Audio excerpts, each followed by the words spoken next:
အမောင်တွင်မှအမြင်များဘုန်းကြီးတို့အမောင်နဲ့အလင်းလောကမှာကွဲပြားခြားနာတဲ့အရာနှစ်ခုပဂရိအမောင်နဲ့ပဂရိအလင်းဆိုတာတစ်မျိုးရှိတယ်အခုဒီနေရာမှာဆိုလိုတဲ့အမောင်ဆိုဒီမှာအသိပညာကင်းမဲ့လို့မသိမှုတွေကလွှမ်းမိုးထားတဲ့အမောင်မျိုးကိုတင်စားပြီးတော့ပြောတဲ့အမောင်အဲ့ဒီအမောင်ကလည်းအမောင်မှန်သမျှဟာအမောင်တွဲမှာရှိတဲ့အရာတွေကိုမြင်လို့မရအောင်ကာစီးထားတဲ့သဘောရှိတယ်ဘုန်းကြီးတို့တွေတမန်မျက်စိနဲ့ကြည့်တဲ့အရာဝတ္ထုတွေဒီပင်လည်းအလင်းကိုအားပြုပြီးတော့ကြည့်ကြရတာဖြစ်တယ်အကယ်၍အလင်းရောင်မရှိဘူးဆိုလို့ရှိရင်မမြင်ရတဲ့အနေအထားမျိုးရောက်တယ်မျက်စိဘယ်လိုပဲကောင်းကောင်းအမောင်တွင်းကအရာတွေကိုမမြင်နိုင်ကြဘူးပေါ့မမြင်နိုင်သည့်အတွက်ကြောင့်မှန်းဆပြီးတော့ကြည့်တယ်အမြင်တွေမရှိဘူးလားလို့ဆိုရှိတယ်အမောင်တွင်းရောက်နေတဲ့ပုဂ္ဂိုလ်တယောက်ဟာမောင်နဲ့မဲစခန်းသွားတဲ့အခါမှာအရာဝတ္ထုကိုတဲတဲကွဲကွဲမမြင်ရသည့်အတွက်ကြောင့်ထင်အောင်မြင်အောင်နေနဲ့ဒီမှန်းဆပြီးတော့စိတ်အခြေအနေတွေကဖြစ်ပေါ်လာဥပမာပြောကြရအောင်ဆိုရင်မောင်စာပြိုးတဲ့အချိန်မှာလမ်းပေါ်မှာကျိုးခွေလေးတစ်ခုကြာတယ်ကျိုးလေးတစ်ချောင်းကြာအဲ့ဒီကျိုးလေးကလည်းကောက်ကောက်ကွေ့ကွေ့လေးဆိုကြည့်လိုက်လို့ရှင်မွေရဲ့တံဖြစ်နေတယ်မောင်စာပြိုးတဲ့အချိန်မွေရဲ့တံဖြစ်နေတော့သူ့စိတ်ထဲမှာမွေလို့ထင်သွားတယ်မွေလို့ထင်သွားတာအထင်ဟာကျိုးလို့မသိတော့ဘူးမွေလို့ပဲထင်သွားတယ်အဲ့လိုမွေလို့ထင်တဲ့ကျိုးလေးကိုအလင်းအားပြည့်တဲ့ဓာမီနဲ့ဖြစ်စေတခုခုလင်းရောင်နဲ့ကြည့်လိုက်မယ်ဆိုရင်အော်မွေမဟုတ်ပါလားကျိုးပါလားဆိုတော့ကွဲကွဲပြားပြားသိရတယ်ပေါ့နော်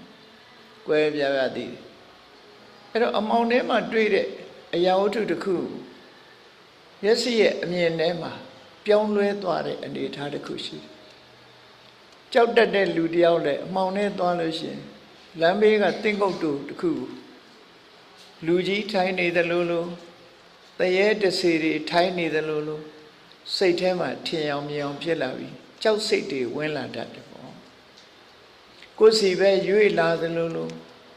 ကိုယ်ကိုယ်ပဲအန္တရာယ်ပြုတော့မလို့ပုံစံတွေဟာဒီလိုလွဲမှားတဲ့အမြင်မျိုးတွေဖြစ်လာတတ်တယ်ဒါအမှောင်တွေကအမြင်ဟာအမှန်နဲ့မြင်မဟုတ်ဘူးဒါပဂရိအမှောင်မှာတောင်းအမှောင်တွေကအမြင်တွေဟာလွဲမှားစေတတ်တဲ့အမြင်မျိုးတွေသာဖြစ်တယ်အမှောင်ထဲမှာစခန်းသွားကြတဲ့ပုဂ္ဂိုလ်တိုင်းဟာခက်လန်းလန်းကမြင်ရတဲ့အရာတစ်ခုကြိုတင်ပြီးဆုံးဖြတ်နိုင်စွာမရှိဘူးကြိုတင်ပြီးဆုံးဖြတ်နိုင်စွာလုံလောက်တဲ့အလင်းမရမချင်းသူတို့ရဲ့ထင်မြင်ယူဆချက်တွေဟာမှန်ကန်မှုမရှိကြဘူးအလင်းနဲ့ရောက်ပြီဆိုလို့ရှိရင်အဲ့ဒီလိုထင်မြင်ယူဆချက်မျိုးတွေမရှိတော့ဘူးလမ်းပေါ်မှာကျိုးလေးတစ်ချောင်းကြာနေမွေလို့ထင်တာမရှိဘူးကျိုးဟာကျိုးပဲဆိုတာရှင်းရှင်းကြီးမြင်ရလမ်းမေးရှိနေတဲ့တင်းကုတ်တူကိုလည်းပဲတဆေလို့တရေလို့မမြင်ဘူးတင်းကုတ်တူကြီးပဲဆိုတာရှင်းရှင်းကြီးမြင်ရတယ်ပေါ့အဲ့တော့အမှောင်တွေကအမြင်နဲ့အလင်းတွေကအမြင်ဟာကွဲပြားခြားနားမှုရှိတယ်ဒါပဂရိမှာကိုပဲ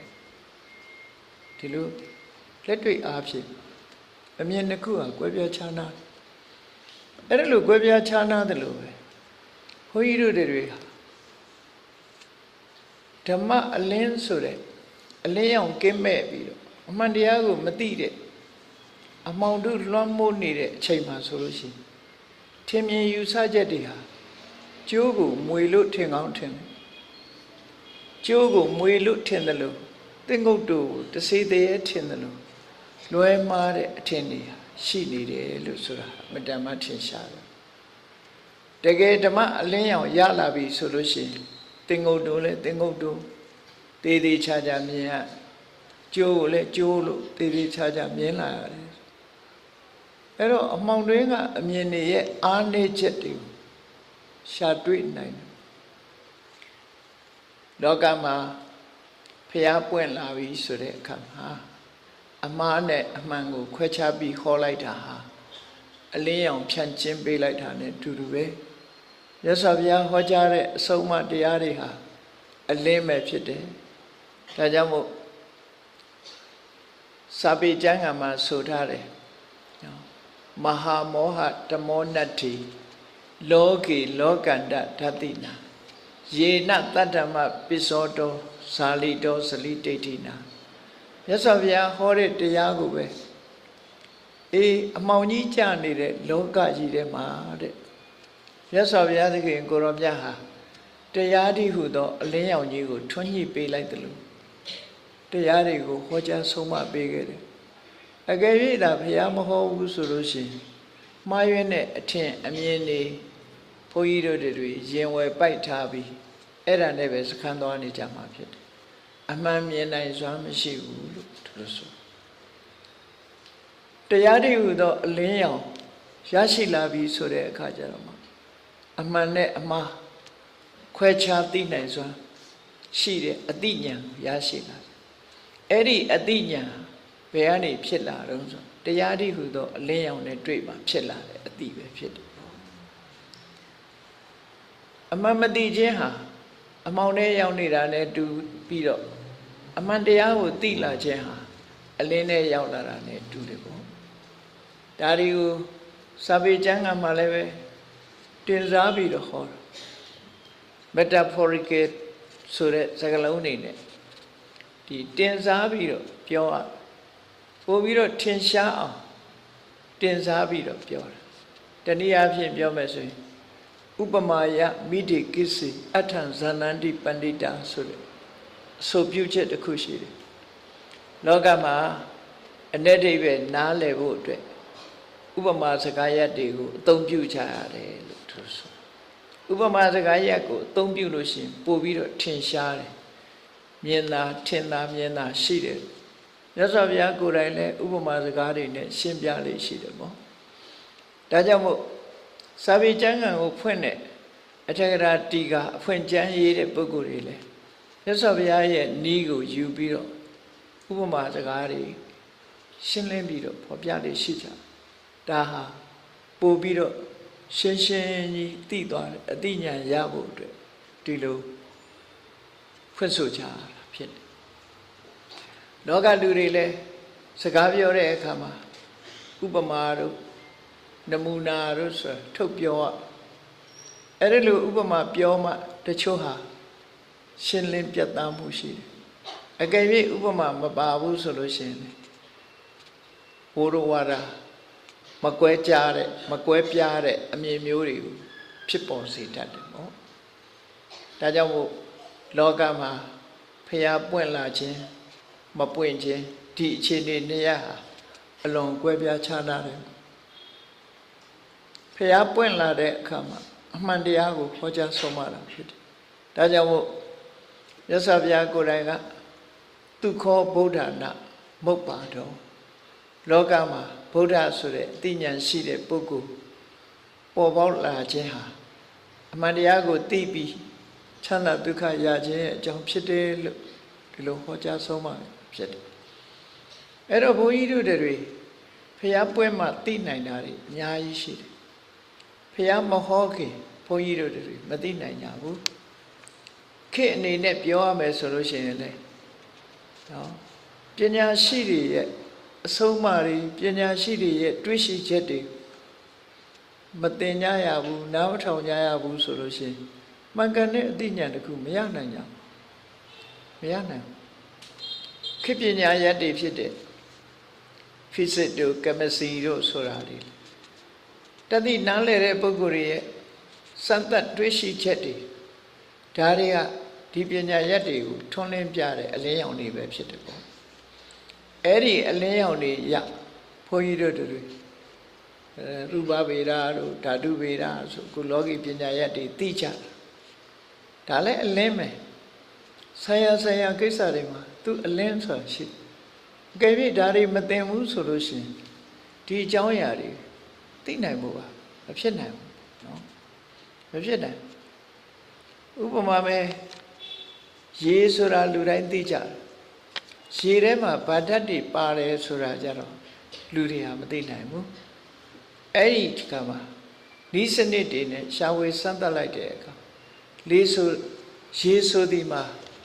H2O နဲ့ဖွဲ့စည်းထားတယ်ဆိုတာကိုသဘောပေါက်သွားတယ်နော်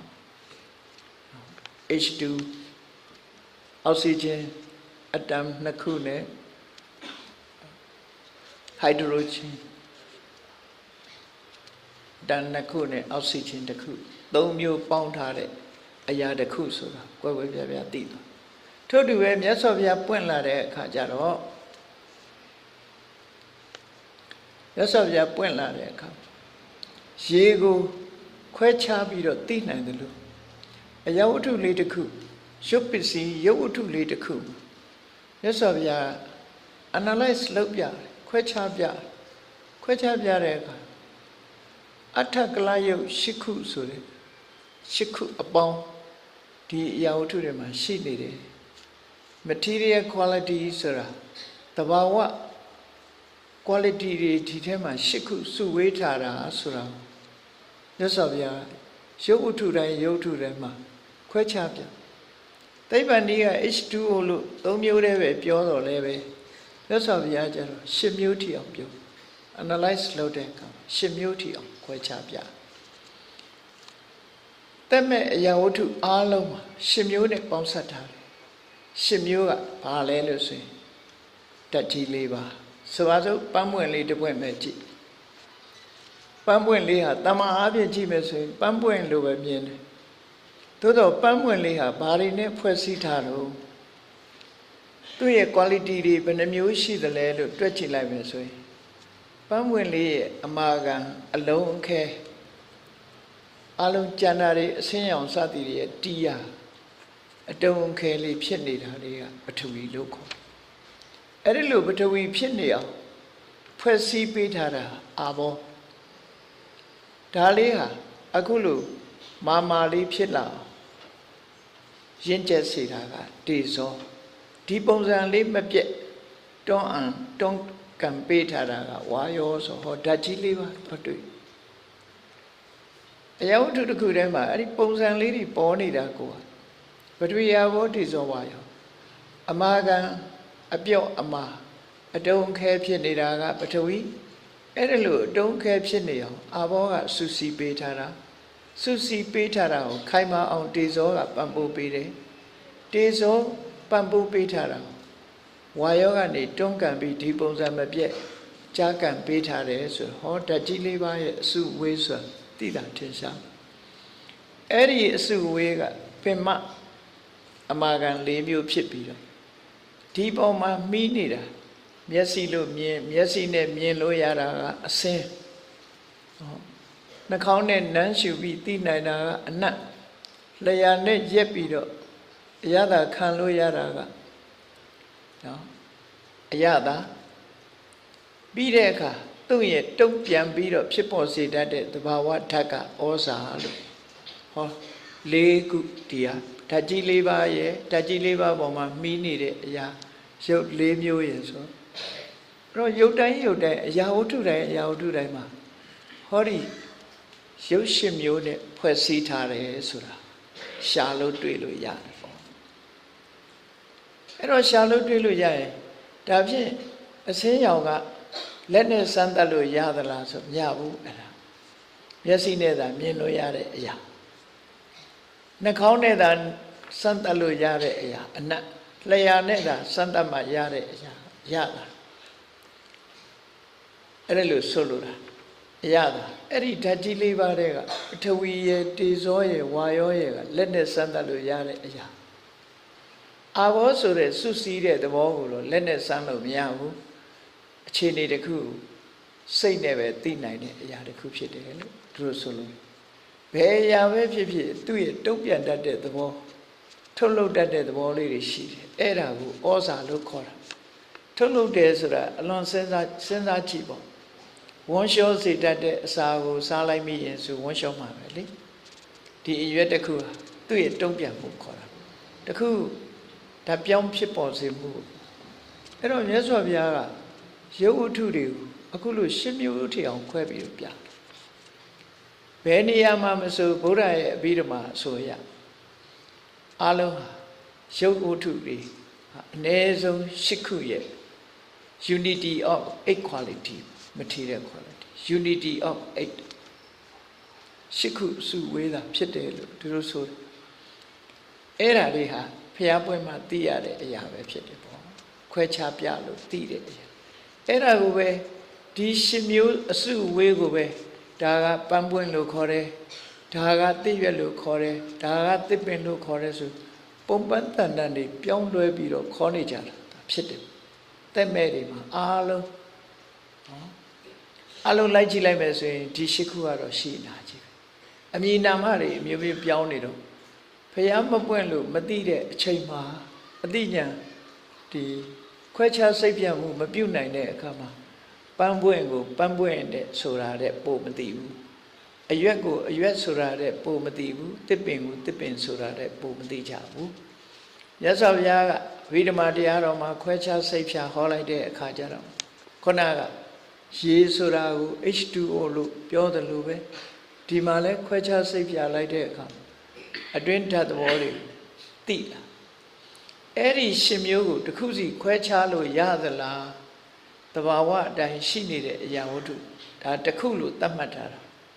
တစ်ခုလို့သတ်မှတ်တာဆိုတာ၈ခုပါတဲ့တစ်ခုခုခေတ်စကားနဲ့နားလည်အောင်ပြောမယ်8 and 1ပေါ့နော်8 and 1တစ်ခုထဲမှာ၈ခုရှိနေ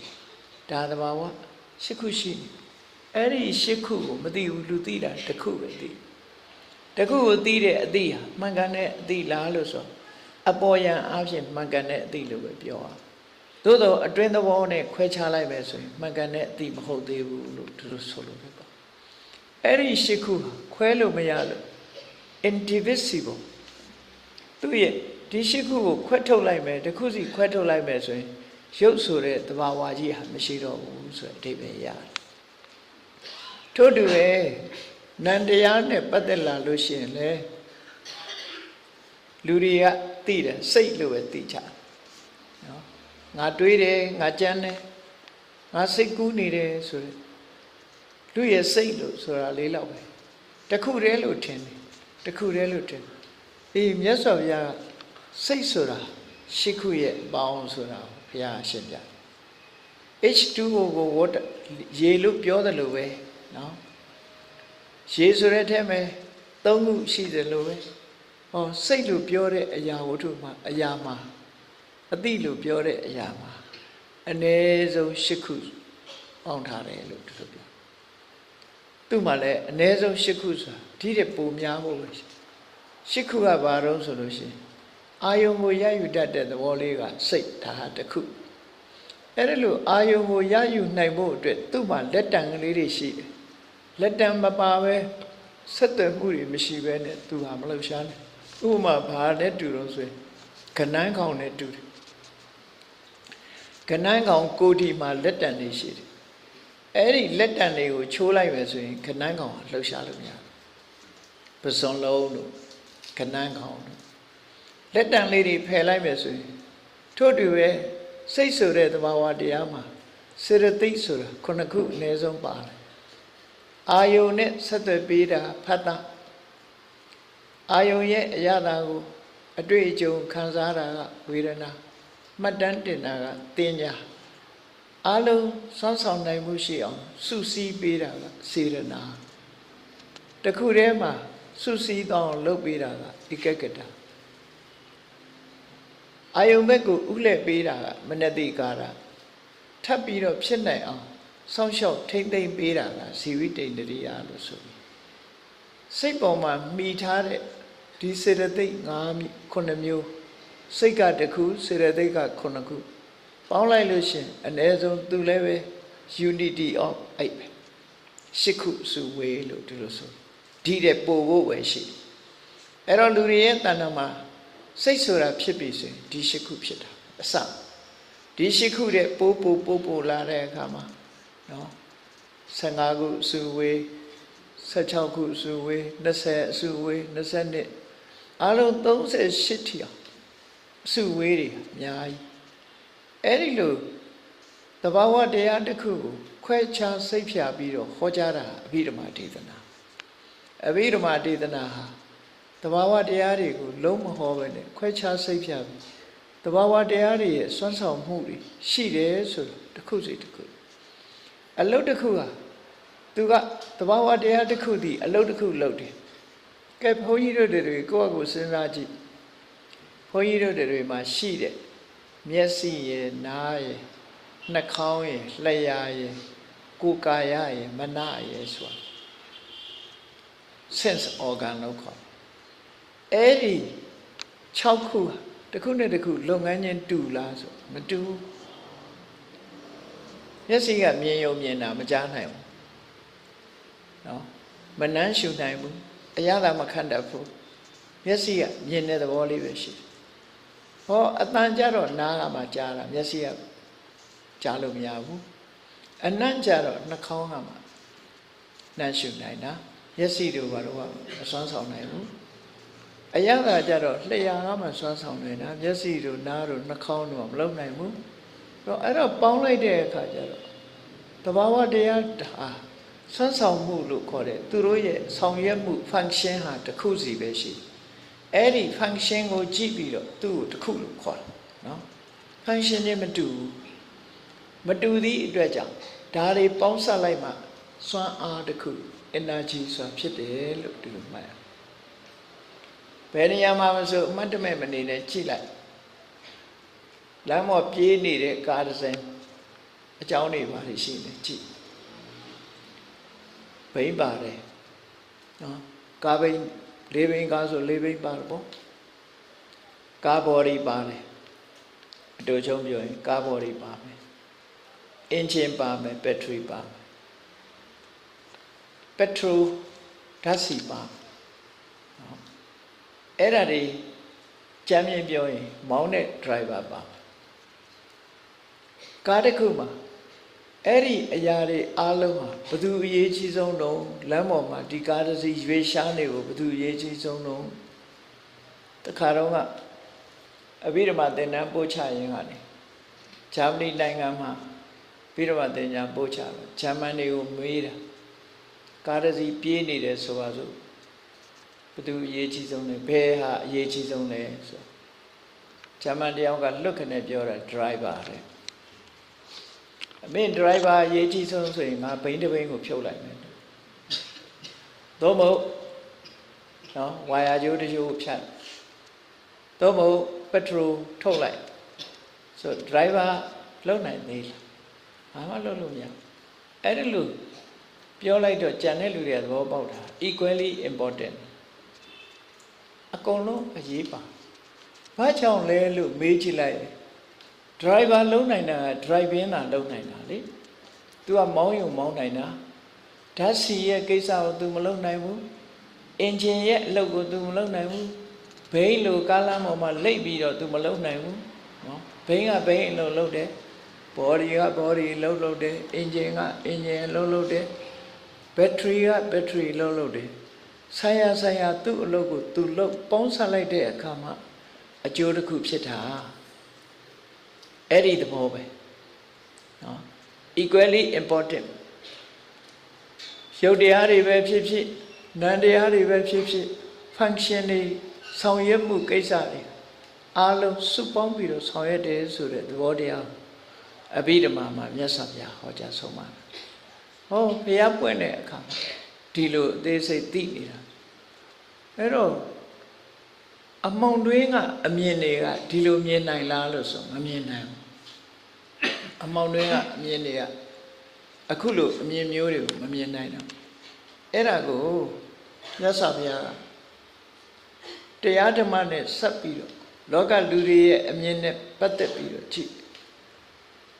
အမောင်တွင်းကဒီအမြင်တွေမှာမြတ်စွာဘုရားတရားမဟောလို့အမှန်တရားကိုရှင်းပြတာမရှိသည့်အတွက်ကြောင့်တာမန်လူတွေမြင်နေကြတာဘာတွေမြင်ကြတော့လို့ဆိုတာဘယ်လိုဆိုထားတော့ဆိုအနိစ္စနေသတင်ကြီးနော် မမြဲတဲ့အရာကိုမြဲတယ်လို့ထင်နေကြခုနလိုကျိုးကိုမွေလို့ထင်မထင်တယ်နော်မမြဲတဲ့အရာကိုမြဲတယ်လို့ပဲထင်တယ်ဘာကြောင့်ထင်တုံးဆိုတော့ခုနအမှန်မသိလို့ပဲအမှန်မသိလို့ညီကြီးကစီးဆင်းနေတော့လဲလူတွေကတာမန်အပြင်ပြောမယ်ဆိုရင်ဟာဒုငယ်ငယ်တုန်းကတည်းကရှိတဲ့မြေကြီးခဏလဲစီးနေတော့မယ်ဒီရည်တွေပဲလို့ထင်တယ်မဟုတ်ဘူးကိုငယ်ငယ်တုန်းကရည်တွေကိုအရင်တွေ့တဲ့ဟာငယ်ငယ်တုန်းကအသာထားအခုဖြတ်ခနဲ့ကြည့်လိုက်လို့မြင်တဲ့ရည်ဟာခဏကြာပြန်ကြည့်မရှိတော့ဒီရည်နောက်ရည်ဖြစ်သွားအဲ့ဒီသဘောအတိုင်းပဲဘုန်းကြီးတို့တွေလူတွေကကိုယ့်ကိုယ်မြဲတယ်လို့ထင်ကြတယ်လေငါငယ်ငယ်တုန်းကဆိုပြီးတော့ပြောကြဟာအသက်မွေးလာတဲ့နောက်မှာ40 50 60 90 80 90ထိအောင်ရှိနေတယ်ဒီလိုပဲအောင်းမေ့အရင်တော့လည်းငါပဲအခုလည်းငါပဲလို့ဒီလိုထင်ကြသို့တော့ပြောင်းလဲနေတဲ့သဘောကြီးကိုမမြင်ကြဘူးပြောင်းလဲနေတဲ့သဘောဟာဘလောက်လျင်မြန်တယ်လဲဆိုတာသူကသိနိုင်စွာမရှိကြဘာဖြစ်လို့မသိလဲလို့ဆိုလို့ရှိရင်တဘာဝတရားရဲ့ပြောင်းလဲမှုတွေဟာအလွန်လျင်မြန်သည့်အတွက်ကြောင့်ကွဲပြားခြားနားသွားတဲ့ပုံရိပ်တွေကိုသတိပဋ္ဌာန်းလိုက်ဒီပြင်ဟာအသာထားဥပမာလေးတစ်ခုပြောတယ်တယ်လီဗီရှင်းကြည့်နေတယ်ဆိုတော့တယ်လီဗီရှင်းကြည့်တဲ့အခါမှာ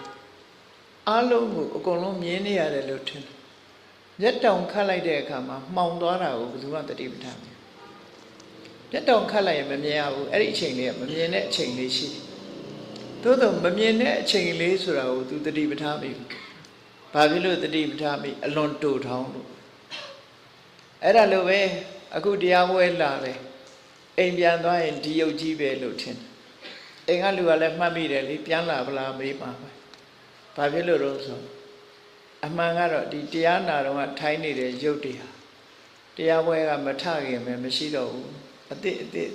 ဒီအဟောင်းတွေပြက်ပြီးအတိဒီဝင်နေတာနော်အတိတွေကစက္ကန့်ပိုင်း၌ပြောင်းနေတာပြောင်းနေတော့လဲနောက်ထပ်ထုတ်လိုက်တာ copy ဆိုတော့တူညီတဲ့ copy နှစ်ခုကိုရှင်ကြည့်လိုက်ရင်တူးနေသေးသည့်အတွက်ကြောင့်ကွဲပြားခြားနားမှုကိုမသိနိုင်ကြဘူးအဲ့ဒါကိုမြတ်စွာဘုရားကွဲပြားခြားနားမှုရှိတယ်ဆိုတာကိုရှင်းပြတယ်ကွဲပြားခြားနားမှုမရှိဘူးလို့ထင်နေခြင်းဟာအမှောင်ထဲကအမြင်တစ်ခုပဲဖြစ်တယ်ပေါ့မှောင်ထဲကအမြင်ပဲအနိစ္စနေသတင်ကြီးနော်တကယ်ကတော့ထာဝရပြောင်းနေတဲ့အရာကြီးတစ်ခုကိုသရဝါတွေကမပြောင်းဘူးလို့ထင်နေတာနေသထာဝရဒါပဲလို့နော်ဒီဟာပဲအတူတူပဲလို့ဒီလိုထင်တယ်အဲ့ဒါအမှောင်ထဲကအမြင်တစ်ခုပဲနော်ဟောနောက်တစ်ခုကျတော့ဘာထင်လို့ဒုက္ခေသဒုက္ခတင်ကြီးနော်တကယ်ကတော့မခံနိုင်တော့အောင်ဖြစ်မှုပြက်မှုတွေကကိုယ့်ကိုနှိမ့်ဆက်နေတယ်ဖြစ်ပြီးပြက်သွားလိုက်ဖြစ်ပြီးပြက်သွားလိုက်ပြက်နေတာပဲအများအားအလုံးဒီသိပ္ပံဆရာတွေတောင်တချို့သိတယ်လူရဲ့ခန္ဓာကိုယ်မှာရှိတဲ့ဆဲလေးတွေဟာစက္ကန့်လိုက်သိဆုံးနေကြတယ်ဆိုတာသိတယ်သိဆုံးသွားတယ်ဆဲအဲ့သိဆုံးတာလေးတွေကိုကိုသိလားဆိုမသိဘူးမသိလိုက်အခုအတန်နေပဲနားထောင်ကြည့်လိုက်ရှေ့ပိုင်းကစတော့ကစလာတဲ့အတန်တွေတခုမှမရှိတော့နော်မရှိတော့နောက်ထပ်ပေါ်နေတဲ့အတန်တွေသာရှိနားထဲမှာတိုက်တဲ့အတန်တွေဟာနော်ပထမဆုံးကတိုက်တဲ့အတန်အခုတိုက်နေတဲ့အတန်မတူတော့ကွဲပြားခြားနားမှုရှိ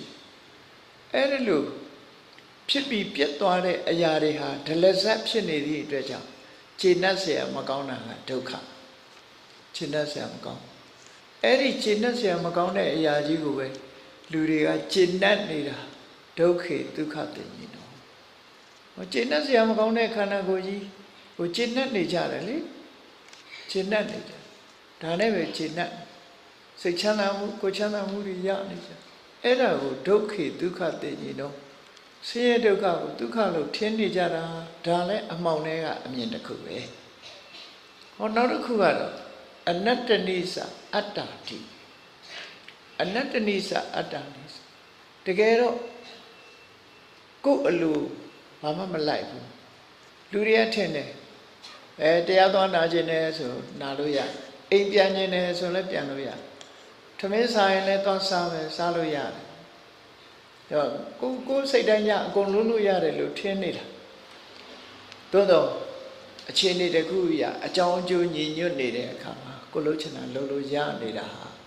အကြောင်းတရားနဲ့အကျိုးတရားနဲ့အဝင်ခွင်ကြဖြစ်နေတာကိုဆိုလို့လေလေဖြတ်သွားပြီဆိုရင်ကိုသွားခြင်းနဲ့သွားလို့မရဘူးဆိုတာထင်ရှားနော်လှုပ်ချင်တာလှုပ်လို့မရတော့ဘူးထိုင်ရထားခြင်းနဲ့ထားလို့မရဘူးလေဖြတ်သွားပြီဆိုတကယ်ကတော့အကြောင်းအကျိုးတွေကသူ့ဘာသူဆောင်ရွက်နေတာကိုယ်အလိုတိုင်းဖြစ်နေတယ်ကိုယ်အလိုလိုက်နေတယ်လို့ထင်တာဟာအမှောင်ထဲကအမြင်တစ်ခုပဲအမှောင်ထဲကအမြင်ပဲအဲ့ဒါကိုအနတ္တနိကိုယ်အလိုမလိုက်ဘူးဆိုတဲ့အပေါ်မှာအတ္တကိုယ်လိုလိုက်တယ်လို့ဒီလိုစိတ်ထဲကထင်နေခြင်းဟာအမှောင်ထဲကအမြင်တစ်ခုပဲနောက်တစ်ခုကအတုဝေသူဝပင်ကြီးတော်လူတွေရဲ့ခန္ဓာကိုယ်ကြီးဟာတကယ်တော့မတင့်မတဲရွံ့စပွဲဘယ်သူခန္ဓာကိုယ်ပဲဖြစ်ဖြစ်တေချာစဉ်းစားကြည့်ရွံ့စရာကြီးပဲနော်ရွံ့စရာကြီးကိုလူတွေကလှတယ်လို့ထင်နေတာအမှောင်ထဲကအမြင်တစ်ခုပဲတေချာစဉ်းစားကြည့်လေလူခန္ဓာကိုယ်ကိုအပြင်ဘက်ကကြည့်လိုက်လို့ရှိရင်အပြင်ဘက်ကအနီးကပ်လို့ရှိရင်အနံ့ကမွေးနေတာတွေ့ကောင်းတွေ့လိမ့်မယ်မွေးမှာပေါ့နော်ရေမွေးဆွတ်ထားတာဟုတ်အဲ့ဒါရေမွေးကမွေးတာလူကမွေးတာမဟုတ်ဘူးနော်မိတ်ကလိမ့်ထားတယ်မိတ်ကလိမ့်မွေးတာစပင်မှာစိတ်ဆိုးထားတဲ့စပင်ကမွေးတာအဝတ်အစားမှာကတ်နေတဲ့အနံ့ကနှာခေါင်းထဲမှာမွေးရုပ်အစင်းကလည်းထို့တူပဲနော်အပေါ်ယံပြင်ထားတာလေးကိုကြည့်ပြီးလှတယ်လို့ပုံပန်းတန်တာဒီလိုယူဆတကယ်တော့စကယ်တန်ကိုသွားကြည့်လိုက်ကိုဓမ္မရိုက်ကြည့်လိုက်ဓမ္မရိုက်ကြည့်လိုက်လို့ရှင်အတွင်းထဲမှာစကယ်တန်ကြီးတွေ့လိုက်အယိုးကြီးအယိုးပရိဒါကြီးတွေ့အပေါ်ယံနေဖယ်ပြီးတော့ကြည့်လိုက်အယိုးကြီးတွေကိုတောင်လန့်သွားလောက်ဆရာရှိတယ်နော်ကိုတောင်လန့်သွားအဲ့ဒါမတင့်တယ်တာကိုတင့်တယ်တယ်လို့မြင်နေခြင်းဟာလည်းပဲအမှန်မြင်မဟုတ်သည့်အတွက်ကြောင့်အမှောင်ထဲကအမြင်တစ်ခုပဲဒီလိုဆိုတာပေါ့နော်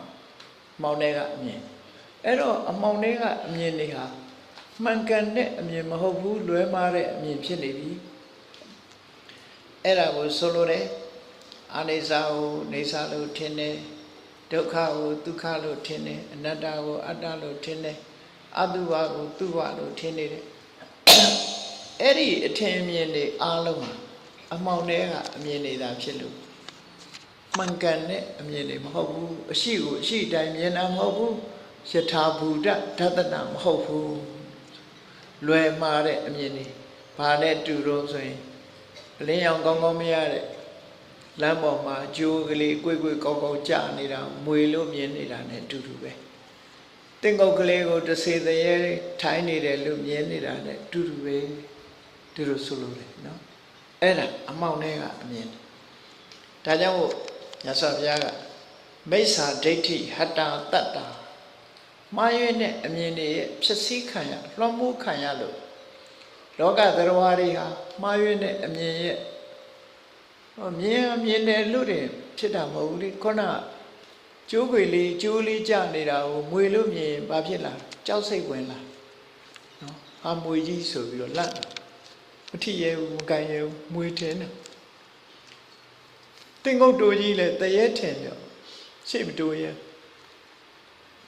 တရေ6နေပြီလို့ထင်တယ်ကြောက်တယ်ချွေးပြန်လာအောင်ကိုကြောက်တယ်နော်အဲ့ဒါမိစ္ဆာဒိဋ္ဌိဟတ္တတတ္တာအမြင်မှန်မှုကနေပြီးလူကိုထိခိုက်စေသရဝါတွေထိခိုက်လာသည့်အတွက်ကြောင့်လောဘတွေဖြစ်တယ်ဒေါသတွေဖြစ်တယ်အတုဝကိုသူဝလို့မြင်လိုက်တဲ့အခါကျတော့ဘာဖြစ်လို့လှလိုက်တာလို့ထင်မွေးလိုက်တာလို့ထင်တယ်မွေးတာလူကမွေးတယ်လို့ထင်နေပြန်တကယ်ကတော့မဖီးမလိမ်မ မပြင်းမစင်အဝတ်မဖို့ပဲနဲ့တလားလောက်နေချပေါ့ကိုယ်တော့နှာခေါင်းပိတ်ထားလေခန္ဓာကိုယ်ကထွက်တဲ့အရာတွေဟာတခုမှသိမ့်ထားစရာမရှိဘူးအားလုံးဟာလူမမြင်သူမမြင်စွန့်ပြရတဲ့အရာလေးရှိကြည့်လေလူတွေကထမင်းစားတဲ့အခါမှာလေပျော်ပျော်ပါပါဝဲဝိုင်းကြီးမှာထိုင်စားကြ4-5 နာရီလောက်ကြာတဲ့အခါကျတော့အဲ့ဒီအစာတွေလည်းအစာကြေသွားရောမလုပ်ဘူးအခန်းလေးထဲချက်ထိုးပြီးတော့တယောက်ထဲသွားအဲ့ဒီအချိန်မှာဇပွဲထိုင်တယ်လို့ထိုင်မှလားဘာလို့မထိုင်နော်အတုဝသဘောဟာအမတန်မှထင်ရှားတယ်လို့ဆိုအဲ့ဒီအချိန်မှာနှာခေါင်းပိတ်ပြီးတော့စွန့်ရတဲ့အနေထားအဲ့ဒါခုနကတပြောတစ်ပါးကြီးစားလိုက်တဲ့အစာတွေပဲခန္ဓာကိုယ်ထဲရောက်သွားတဲ့အခါကျတော့ဒီလိုဖြစ်သွားအဲ့တော့ခန္ဓာကိုယ်ကြီးဆိုတာဘယ်နေရာမှတင့်တယ်နေတာမရှိဘူးဒီလိုဆိုလို့လည်းပေါ့အဲ့တော့အမှောင်တွေကအမြင်တွေပေါ်မှာလူတွေဟာဘာဖြစ်လာတော့ဆိုလောဘဖြစ်လာတယ်ဒေါသဖြစ်လာတယ်မာမာနတွေဖြစ်လာတယ်အိတ်သားတွေတယောက်နဲ့တယောက်မနာလိုတာတွေဖြစ်လာတယ်မစ္စရိယဆိုတဲ့ကိုယ်သာရခြင်းတဲ့အခွင့်အရေးတွေလိုချင်တဲ့စိတ်ဓာတ်တွေဝင်လာတယ်ဆိုးဝါးတဲ့အတွေးအကြံတွေဟာလူကိုဖျက်ဆီးသွားမှားရွံ့တဲ့အမြင်ပေါ်မှာအခြေခံပြီးတော့အမှောင်ထဲကအမြင်ပေါ်မှာအခြေခံလိုက်တဲ့အခါမှာတရားတွေဟာခိတ္တစိတ်တာနော်ခိတ္တစိတ်တာဆိုတာယူသွတ်သွားတာတကယ်အဲ့ဒီအချိန်လေးမှာယူသွားတဲ့သဘောလူကလည်းပုထုဇနောဥမတကောဆိုအယူပေါ့နော်ဒီလူတွေကအယူလို့သတ်မှတ်တဲ့ဟာကြတော့ကိုယ်ရယူတဲ့လူပေါ့လေအဲ့တော့အယူကလည်းနောက်သူကသူယူတယ်လို့သိတာမဟုတ်ဘူးမယုံစိတ်ရစစိတ်အထူးခုဆေးုံနေသွားကြည့်နေသူတို့ကဆရာဝန်နေပါတယ်သူကပဲလူနာတွေကုပေးနေတဲ့ရောင်အယူကဆရာဝန်တော်အယူထင်ချင်းထင်psychiatrist တို့အဲ့တော့ဒီစိတ်ရောဂါရှိတဲ့ပုဂ္ဂိုလ်တွေဟာအကုန်လုံးသူစိတ်ကူးလေးနဲ့သူရင်းနေကြတာကြီးပဲတခါတော့ကလမ်းမေးဆရာပေါ်မှာလူတယောက်ကောင်းမှုချုပ်ပြီးတော့အိတ်နေတာလမ်းသွားတဲ့လူကဟိုမှာလူတယောက်အိတ်နေလူတယောက်ဘာလို့ဒါလည်းမသိဘူးဒီလူကလမ်းမေးပေါ်မှာအိတ်အဲ့ဒါအယူကြီးပါလို့အယူကကြားတော့ဘာလို့လဲဆိုခေါင်းမှုချုပ်လေးဖွင့်ပြီးတော့တယောက်တော့ဒီလိုထင်တာပဲလို့သူကလည်းလမ်းသွားတဲ့လူတွေအယူလို့ထင်တာနော်နေဦးတဲ့လကားလျှောက်သွားနေကြနော်ငါလို့စိန်ကြအိပ်ပါလားသူကလည်းသူ့ဟာနဲ့သူတွေးတာဂျန်တဲ့လူတွေကိုအယူလို့ထင်တယ်တယောက်တော့ဒီလိုထင်ကြတာပဲလို့လှမ်းអော်လိုက်တဲ့အဲ့မကြားကြအယူလို့သွားမပြောလိမ့်မယ်ဒီလိုထင်တာအဲ့ဒါလိုဖြစ်လိမ့်နော်အဲ့ဒါကိုပြောတာခိတ္တစိတ်တာယူသွတ်သွားတဲ့စိတ်တွေဖြစ်ယူသွတ်သွားသည်ဖြစ်ကြောင့်လူတွေဟာ crazy ဆိုတာအယူမှုဖြစ်လာတယ်လေမရရင်မနေနိုင်ဘူးကြိုက်လာပါတယ်ချစ်လာပါတယ်ဖြစ်လာတယ် crazy ဖြစ်လာဒီလိုဖြစ်တာနော်ခိတ္တစိတ်တာဝိသင်ကြီးနော်မှန်ကန်တဲ့ဒီအမှတ်တင်ညာတွေပျောက်သွားတယ်ယူသွတ်သွားတယ်လို့မှန်ကန်တဲ့တတ်တင်ညာတွေပျောက်သွားတယ်အဲ့ဒီအချိန်မှာဘာဖြစ်လာတော့ဒီယောဂယုတ်တာမာရတ္တအဲ့ဒီအချိန်မှာဒီမကောင်းဆိုးဝါးရဲ့အလိုချမကောင်းဆိုးဝါးရဲ့အလိုချလောဘတွေကလွှမ်းမိုးလာတယ်ဒေါသတွေလောဘတွေကလွှမ်းမိုးလာတယ်ဒီ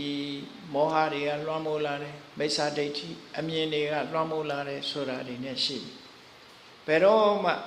အဲ့ဒါတွေကလွတ်ကင်းနိုင်စွာမရှိဘူးတဲ့တတ္တာခိစ္ဆန္တိတန်တာအဲ့ဒီနည်းနဲ့သူကတရားဝါတွေဟာတန်တရားထဲမှာလဲနေကြပြီစရာမရဏဂါမိနောအိုလိုက်သေးလိုက်အိုလိုက်သေးလိုက်နဲ့ဘဝတွေဟာမဆုံးနိုင်တဲ့တန်တရားခီးကိုရှောက်နေကြရတယ်လို့သူတို့ဆိုတာနော်အဲ့ဒါအမှောင်ထဲကအမြင်မမှန်ကန်တဲ့အမြင်ရှိတဲ့တရားဝါတွေဟာတန်တရားထဲမှာတဘဝနေတဘဝပြောင်းလဲပြီးတော့အိုခြင်းနာခြင်းသေခြင်းဆိုတဲ့ဆင်းရဲဒုက္ခတွေနဲ့အဖန်မှန်ထထရင်ဆိုင်ပြီးတော့နေကြအမှောင်ထဲကအမြင်မှားယွင်းနေတယ်ကဲအဲ့ဒီလိုတရားဝါတွေဟာ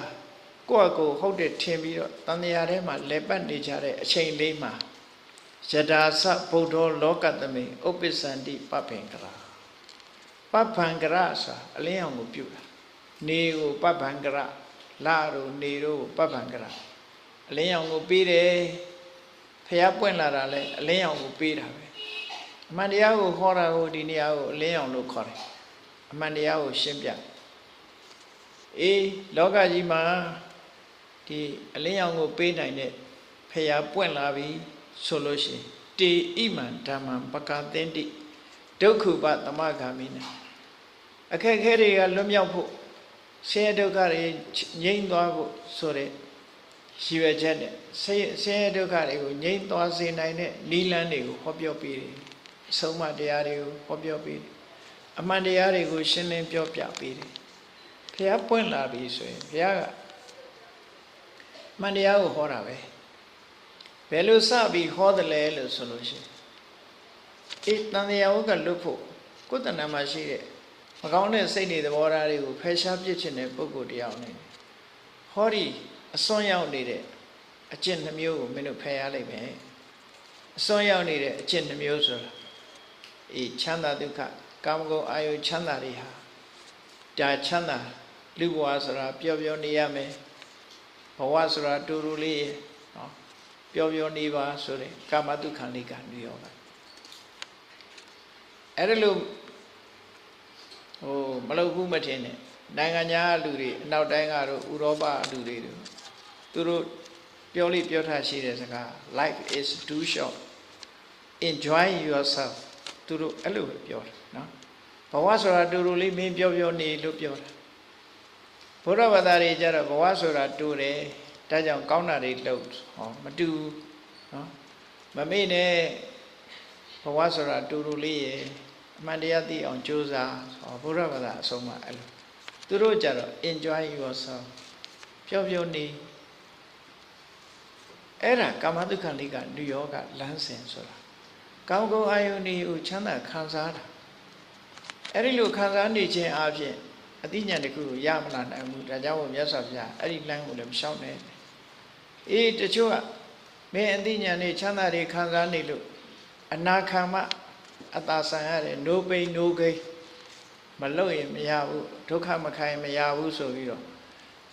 နီးမမှန်လမ်းမမှန်နဲ့ကြိုးစားတာအတ္တကိလမထာနုယောဂ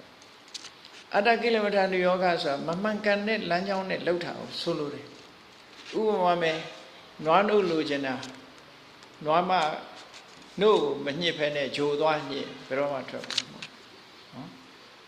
ဂျိုကိုနှုတ်ညှစ်လို့ဘယ်တော့ထွက်မှာတော့မထွက်နိုင်ဘူး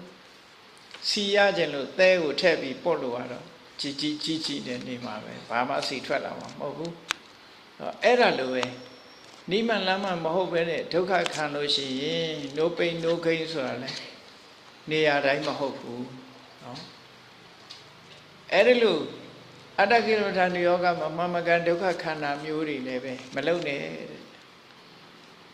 ဆိုပြီးတော့မြတ်စွာဘုရားမစ္စည်းမပฏิပဒါအလယ်လန်းကသွားအလယ်လန်းကသွားဆိုတာဒီအလယ်လန်းကသွားဆိုတာရဲ့အဓိပ္ပာယ်ကဘာလို့ဆိုမင်းမှာခံစားတဲ့ချမ်းသာရှိတယ်မခံစားတဲ့ချမ်းသာရှိတယ်မခံစားတဲ့ချမ်းသာကိုရှောင်ခံစားတဲ့ချမ်းသာကိုခံစားဒီလိုဆိုလို့တယ်ဆင်းရဲဒုက္ခကလည်းဘလို့မခံရဘူးလို့မဟုတ်ဘူးလမ်းမှန်ပြီဆိုလို့ရှိရင်ဆင်းရဲဒုက္ခခံတဲ့ရင်ခံမလိုအပ်ဘဲနဲ့ဒုက္ခမခံနိုင်ဘူးဒီလိုဆိုလို့တယ်နော်အဲ့ဒါကိုအလယ်လန်းလို့ပြောတာမစ္စည်းမပฏิပဒါအလယ်လန်းဆိုတာအဲ့ဒီအဓိပ္ပာယ်ကိုဆိုလို့တယ်ပေါ့အမှန်သိအောင်ကြိုးစားရမယ်အလယ်လန်းဆိုဒီမှာအမှန်သိတယ်အမှန်မြင်တဲ့လမ်းအမှန်မြင်တာအမှန်တွေးတတ်လို့ပဲအမှန်တွေးပြီးရင်အမှန်ပြောတယ်ဟောတမ္မာဝါတမ္မာဒိဋ္ဌိအမှန်မြင်တယ်တမ္မာသင်္ကပ္ပအမှန်တွေးတယ်အမှန်တွေးလို့အမှန်ပြောတာတမ္မာဝါစာအမှန်လောက်တာတမ္မာကမ္မန္တာအမှန်မှန်ကန်တဲ့နည်းနဲ့အသက်မွေးတာတမ္မာအာစီမမှန်ကန်တဲ့ကြိုးစားမှုတမ္မာဝါယာမမှန်ကန်တဲ့တတိထားမှုကတမ္မာတတိမှန်ကန်တဲ့စိတ်တည်ငြိမ်မှုကတမ္မာသမာဓိလို့အဲ့ဒီမှန်ကန်တဲ့အရာတွေနဲ့သွားတာမစ္စည်းမပฏิပဒါလို့ခေါ်အဲ့တော့အမှန်မြင်တယ်ဆိုကြတဲ့ကဘ ဘာမြင်တာတော့ခံစားတဲ့နဲ့ချမ်းသာရှိတယ်မခံစားတဲ့နဲ့ချမ်းသာဒါခံစားလို့အသိဉာဏ်ရမယ်ဆိုခံစားနော်ဆင်းရဲခံတဲ့နဲ့ဆင်းရဲရှိတယ်မခံတဲ့နဲ့ဆင်းရဲရှိတယ်ခံတဲ့နဲ့ဆင်းရဲကိုခံလို့အသိဉာဏ်တွေတိုးတက်လာမယ်ဆိုရင်ဆင်းရဲပါစေအယုကြည်ကြည်ဟုတ်လားနိုးပိတ်နိုးခိတ်အဲ့ကြနော်လောကရွတ်ချွတ်ညွန်ကြိုးစားတော့အဲ့ဒါကိုမေစီမပฏิပဒါလို့ပြောတာမှန်ကန်တဲ့အမြင်တစ်ခုနဲ့လှုပ်သွားတယ်မေစီမပฏิပဒါလမ်းကြောင်းကရှောက်လို့ဆိုတာဟောဖះပွင့်လာတော့အဲ့ဒါပဲဟောတာလေအဲ့ဒါဟောတာမှန်ကန်တဲ့လမ်းကြောင်းကိုပေးလိုက်တယ်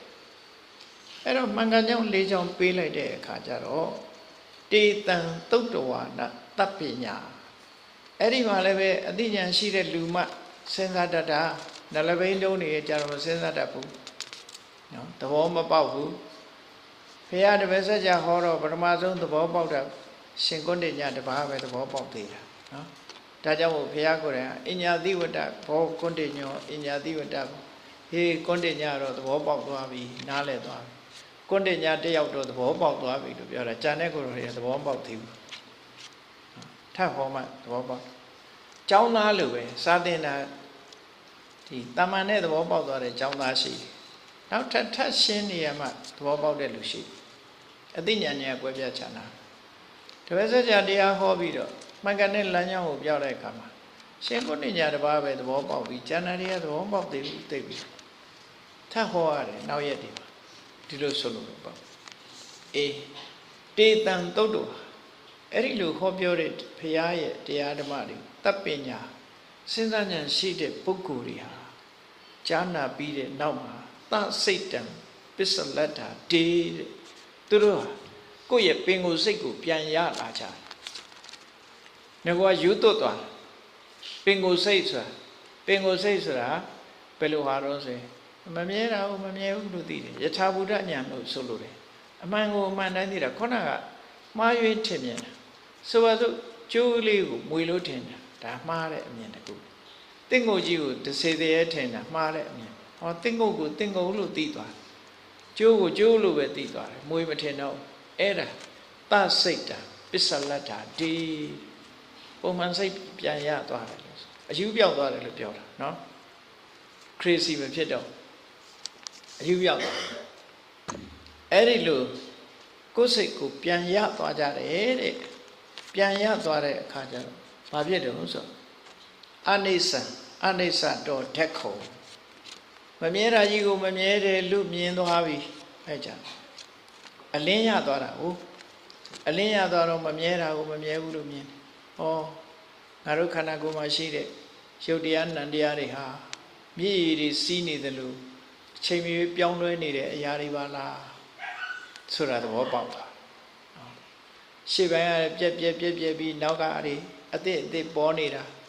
အဲ့တော့ပြောင်းလဲနေတဲ့အရာတွေပဲဆိုတာကိုသဘောပေါက်လာတယ်ဒုက္ခံမတ္တခုဒုက္ခတော့ဒုက္ခကိုလည်းဒုက္ခလို့ပဲမြင်လာပြီဖြစ်မှုပြမှုတွေတလက်ဆက်ရှိနေတာကြီးဘယ်စိတ်ကျင့်တတ်เสียကောင်းမလို့မကျင့်တတ်เสียတွေကိုမကျင့်တတ်เสียလို့ပဲမြင်လာတယ်နော်အမှန်မြင်လာရင်မကျင့်တတ်တော့ဘူးဒီလိုဆိုလို့အနတ္တနိအနတ္တတိကိုယ်ဘာမှလုပ်လို့မရဘူးဆိုတဲ့ခန္ဓာကိုယ်ဘာမှလုပ်လို့မရဘူးဆိုတဲ့အတိုင်းပဲမြင်လာတယ်ဒါကိုယထာဘုဒ္ဓတဒနာအရှိကိုအရှိတိုင်းမြင်တယ်အမှန်ကိုအမှန်တိုင်းမြင်တယ်အဖြစ်ကိုအဖြစ်တိုင်းမြင်တယ်ဒီလိုဟာကိုယထာဘုဒ္ဓအရှိတိုင်းအမှန်တိုင်းဒသနာမြင်လာတာအဲ့ဒီယထာဘုဒ္ဓဒသနာဉာဏ်ကိုရအတုပတတ္ထတောအတုပကိုအတုပလို့မြင်လာခန္ဓာကိုယ်ကြီးရွံစရာကောင်းတယ်ဆိုတာမတင့်တယ်ဘူးဆိုတာကိုမတင့်တယ်ဘူးဆိုတဲ့အနေအထားနဲ့မြင်လာတယ်လို့ဒီလိုဆိုတာနော်အဲ့ဒါမှန်ကန်တဲ့အမြင်တစ်ခုဖះပွင့်လာတဲ့အခါမှာတရားဓမ္မနာမတရားတည်းဟူသောအလင်းရောင်နဲ့ကြည့်လိုက်တဲ့အခါမှာကျိုးဟာကျိုးပါလားမွေမဟုတ်ပါလားတင့်ငုတ်ကတင့်ငုတ်ကြီးပဲတစေတည်းမဟုတ်ပါလားဆိုမြင်တယ်လို့ပဲကိုယ်ခန္ဓာကိုအိဋ္ဌဒုက္ခအနတ္တအတုပဆိုရှင်းရှင်းမြင်သွားတယ်လို့ဆိုလိုတယ်နော်တမ္မာဒိဋ္ဌိတမာဒါနာမှန်ကန်တဲ့အမြင်တစ်ခုနဲ့ရယူထားတဲ့ပုဂ္ဂိုလ်တွေဟာသဗ္ဗဒုက္ခဥပ္ပစ္စကောဆင်းရဲဒုက္ခအလုံးကျော်လွှားသွားနိုင်တယ် ခက်ခဲအလုံးနေမှန်မြင်ပြီဆိုလို့ရှိရင်ကြော်လွှားလို့ရယထာဘုဒ္ဓညာဏတဒနာမှန်ကန်တဲ့ယထာဘုဒ္ဓအမှန်မြင်ပြီဆိုတော့ဆင်းရဲဒုက္ခကိုဘယ်လိုကြော်တော့အမှန်မမြင်ခင်တုန်းကမွေကျိုးကိုမွေထင်ပြီးကြောက်တယ်တင်ကုတ်ကိုတစ်စေထင်ပြီးတော့ကြောက်တယ်ဟောကြောက်စိတ်တွေပြေးသွားမလှတာကိုလှတယ်ထင်ပြီးသဘောကျအဲ့ဒါလည်းပျောက်သွားအဲ့တော့တဏှာလည်းပျောက်သွားတယ်ဟောဒီဒေါသတွေလည်းပျောက်သွားတယ်မောဟတွေလည်းပျောက်သွားမှန်ကန်တဲ့အမြင်တစ်ခုနဲ့ရှင်းရှင်းကြီးမြင်လိုက်တဲ့အခါမှာယထာဘုဒ္ဓဉာဏတဒနာအမှန်မြင်ပြီဆိုတဲ့အခါမှာကိုရှိထားတဲ့ခန္ဓာကိုယ်ပတ်ဝန်းကျင်ငကိုယ်တုန်းကကောင်းလိုက်တာလို့ထင်တဲ့အရာပေါ်မှာတွေ့တာမှုတွေမရှိတော့တွေ့တာမှုမရှိတော့ attachment ကိုဖယ်လိုက်နိုင်တွေ့တာမှုကိုဖယ်လိုက်နိုင်အဲ့ဒါကိုညှင်းငွေတယ်လို့ခေါ်တယ်တာယာမှုမရတော့ဘူးအေးအရက်ကလေးတများများနဲ့အရက်ကလေးပေါ်မှာတာယာမှုရနေတဲ့ပုဂ္ဂိုလ်ကအရက်ပဲဖြတ်မှာနော်ဘိန်းရှူလို့ဘိန်းနဲ့ဘိန်းရှူလို့ဘူးရရတဲ့အရာသာလေးကိုတွေ့တာနေဘယ်ဖြတ်လိုက်အဲ့ဒီအရာသာလေးကိုသူကတွဲနေတာအဲနောက်ဆုံးမှအဲ့ဒါတွေကိုလုံးလို့ဘာမှအရာသာမရှိတော့ဘူးဆိုရင်ဒါညှင်းငွေလာဒီအလုပ်တွေကိုညှင်းငွေလာဒါကိုနေဗိဒလို့ခေါ်တယ်နော်အဲ့ဒါလို့ယထာဘုဒ္ဓဉာဏ်သိလိုက်တာနဲ့တပြိုင်နက်ကိုယ်တဏ္ဍမှာရှိတဲ့ခန္ဓာ၅ပါးရှုံဏတရားတွေပေါ်မှာနေဗိဒညှင်းငွေလာတယ်နိဗ္ဗိတတိညှင်းငွေလာတော့ဘာဖြစ်တော့နိဗ္ဗိနံဝိရိစတိညှင်းငွေလာတဲ့အခါတွေ့တာမှုတွေတတ်မဲ့မှုတွေကင်းပြတ်သွားလွတ်သွားဝိရာဂဝိမု ksati တွေ့တာမှုတွေပြတ်သွားတာနဲ့တပြိုင်နက်ကိုယ်စိတ်ကြီးခုနဆွလန်းမှုတွေနဲ့မရှိတော့ဘဲနဲ့လွတ်လွတ်လပ်လပ်ကြီးဖြစ်သွားတယ်အဲ့ဒီကြမှာ freedom ဆိုတာဖြစ်တယ်နော်လောဘနဲ့လည်းမတွဲဘူးဒေါသနဲ့လည်းမတွဲတော့ဘူးမောဟတွေမာမနာတွေဘာတစ်ခုမှမလာတော့ဘူးအမှန်သိသွားတော့ freedom ရသွားတယ်အဲ့ဒါဝိမု ksati လွတ်သွားပြီလို့ဆိုတယ်အဲ့ဒါကိုပြောတာအဲ့ဒီလိုလွတ်သွားပြီဆိုမှသဗ္ဗဒုက္ခံဥပ္ပစ္စကောတွေ့တာမှုတွေပြတ်ရင်စိတ်ဟာလွတ်လပ်သွားပြီးတဲ့အခါပြန်ပြီးတော့မဆက်တော့ဘူးတဲ့ခန္ဓာကိုယ်ဒီခန္ဓာကိုယ်ရပ်သွားလို့ရှိရင်နောက်ထပ်ခန္ဓာကိုယ်တစ်ခုရဖို့မဖြစ်လာတော့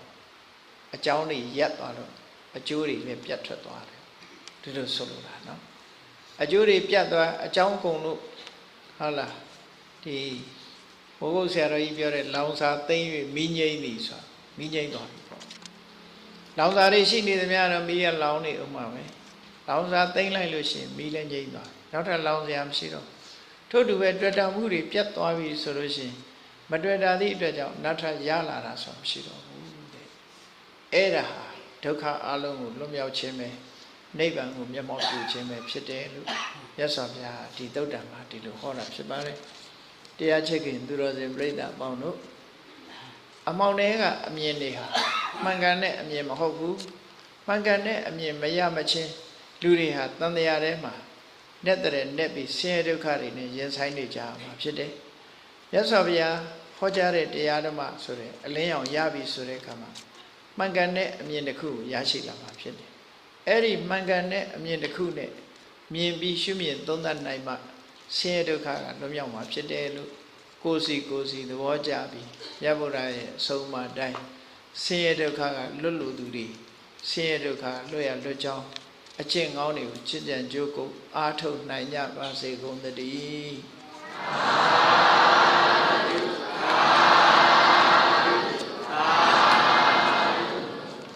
မေတ္တာပို့ရအောင်တတဝါများစွာဟေးရန်กว่าချမ်းသာကြပါစေတတဝါများစွာဟေးရန်กว่าချမ်းသာကြပါစေမေတ္တာရေချမ်းဘုန်းငါဖြံငြိမ်းချမ်းကြပါစေမေတ္တာရေချမ်းဘုန်းငါဖြံငြိမ်းချမ်းကြပါစေ သက်ရှိကျမ်းမာစိတ်ချမ်းသာလိုရာဆန္ဒပြည့်ပါစေသက်ရှိကျမ်းမာစိတ်ချမ်းသာလိုရာဆန္ဒပြည့်ပါစေဘုံလန္တဒုက္ခပင်ကစားမေတ္တာပုံနေတုသင်္ကမမနောတရာတိတဗ္ဗေတံဘဝယန္တုဒုက္ခနဂမေတ္တာပုံနေတုသင်္ကမစုပေါင်းပို့အမေတ္တာတဟုရောင်မြူပါဝင်ငွေလာမင်းနှင့်ရောင်ခြင်းရှဲယုံပေါင်းဆောင်ရခြင်းကြောင့်